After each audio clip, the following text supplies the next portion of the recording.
రోజు మైనంగారి పాండయ్య 55 సంవత్సరాలు, cast by గొల్ల, శ్రీపురం గ్రామానికి చెందినటువంటి వ్యక్తి పోలీస్ స్టేషన్కి వచ్చి ఒక కంప్లైంట్ ఇచ్చిండు. మధ్యరాత్రి 1ంటికి నా కొడుకు ఇట్లా రోడ్డు ప్రమాదంలో చనిపోయిందని చెప్పేసి మాకు ఇన్ఫర్మేషన్ వచ్చింది. దాని మీద వచ్చి మా కొడుకు శవాన్ని చూస్తే మా కొడుకు రోడ్డు ప్రమాదంలో చనిపోయినట్టు ఉన్నది, కానీ అతని మరణంలో మాకు అనుమానం ఉంది.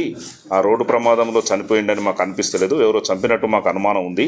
కాబట్టి దీని మీద పూర్తి విచారణ చేసి చర్య తీసుకోగలరని చెప్పేసి మార్నింగ్ వచ్చి మాకు పోలీస్ స్టేషన్లో కంప్లైంట్ ఇచ్చిండు. నాకు సిఐ గారు కూడా కలిసి చూపించిండు కొన్ని ఫొటోస్, అవన్నీ ఆ సీను పడ్డటువంటి సిచ్యువేషన్ ఎట్లా ఉంది ఏందని అన్ని చూపిస్తే మాకు కూడా అవన్నీ చూసిన తర్వాత కొంచెం రాముల యొక్క మరణంలో మాకు కూడా కొద్దిగా అనుమానం వచ్చిన తర్వాత మరి ఎవరు చంపుంటారు అని చెప్పేసి మీరు అనుమానం చేస్తారని అడగడం జరిగింది. అడిగితే నా కోడలు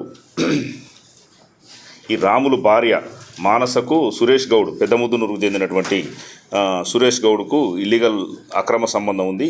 ఈ విషయంలో తరచుగా మా ఇంట్లో గొడవలు జరుగుతున్నాయి.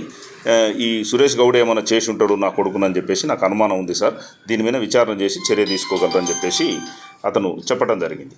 దీని మీద మా సిఐ గారు, మా ఎస్ఐ గారు వీళ్ళందరినీ కూడా పోస్టుమార్టం చేయించి, శవాన్ని ఆ రోజు పోస్టుమార్టం చేయించి మేము, ఎందుకంటే డెడ్ బాడీని పరిశీలన చేసి చూసినప్పుడు డెడ్ బాడీ మీద ఎటువంటి గాయాలు లేవు. ఎట్లా చనిపోయిందో ఏమని అని చెప్పేసి మేము డాక్టర్ గారికి పోస్టుమార్టం నివేదిక పంపించిన తర్వాత అతను అంటే శ్వాస ఆడకుండా చేసి చంపినారు అని చెప్పేసి డాక్టర్ గారు మాకు ఒపీనియన్ ఇవ్వడం జరిగింది. అంటే శ్వాస ఏ విధంగా ఆడకుండా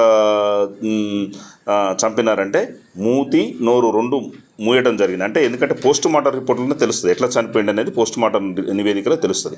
శ్వాస స్తంభన మరణం అనేది జరిగింది సార్ దీంట్లో అని చెప్పేసి డాక్టర్ గారు ఒపీనియన్ ఇస్తే, దాని మీద ఏం చేసినామంటే మర్డర్ కేసుకు సెక్షన్ ఆర్డర్ చేసినాం. మర్డర్ కేసు సెక్షన్ ఆర్డర్ చేసిన తర్వాత ఈరోజు ఉదయం ఏం చేసినామంటే ఈయన్ని సురేష్ గౌడ్ని పట్టుకొచ్చి ఇంట్రాగేషన్ చేస్తే అతను కన్ఫెస్ చేసినాడు.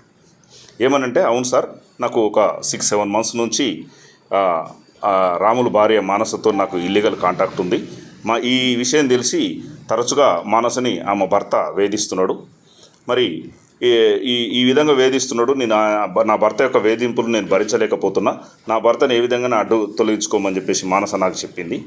ఆ క్రమంలో నేను తొలగించుకోవడానికి మా దగ్గర పనిచేసేటటువంటి ఆయన డైరీ ఫామ్ ఉంటుంది సురేష్ గౌడ్కు. ఆ డైరీ ఫామ్లో పనిచేసినటువంటి బాలపీరు బామ్మార్ది హనుమంతు, వీళ్ళిద్దరితో కూడా ఒక కాంట్రాక్ట్ ఒప్పందం ఉంచుకున్నాడు. ఒక్కొక్కరికి ఈ దీంట్లో సహకారం చేస్తే 2,80,000 రూపాయలు ఇస్తా అని చెప్పేసి ఒప్పందం కుదుర్చుకున్నాడు.